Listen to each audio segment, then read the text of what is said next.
Mer damer ikke først lavint, ikke til å sige, men jeg hater det.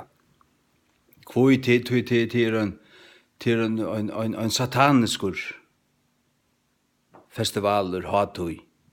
Det er det. Men så kommer bøtten her, og det er fitt vårt pikkelutel.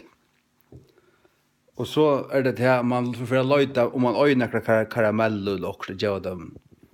Så får det akkurat hver sin påse. Men så er det her, at man byr herre, jeg kan ikke styrke det her. Styrke det her, eller at det halter det her, finnast ordan og alt det her. Hva skal jeg gjøre? Holde anden sier vi med at ja, men lyd til bøtna og også bruk for gledebåskapen. Så er ferdig å finne meg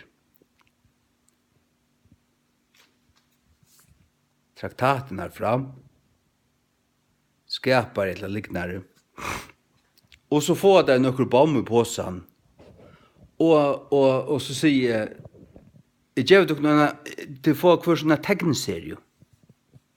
Leser jeg etter endelig at du kommer hjem, eller at du varst, leser jeg etter en tegneserie. Tegneserie, takk for det. Og Jesu pappa fylgjer dykon, eller Jesu pappa vil tjata dykon. Jesu pappa vil, det kan matta sier det så. Det er akkurat som at allur han anden, vi først lavent, Halloween, han er bare bråten, tar man gjevd om Guds år, og nevner Jesu navn. Jesu pappa vil tjata dykon. Bøtnene til vårt, de vet ikke. Ja. Jesu navn er sterskere. Og så kommer det hjem, og så helst du ikke til å lese det, til å åpne påsen, helst ikke til å lese det, jo, det gjør det. Ja. Så det er det som jeg har gjort i kveld.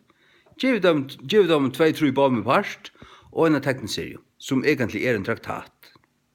Amen.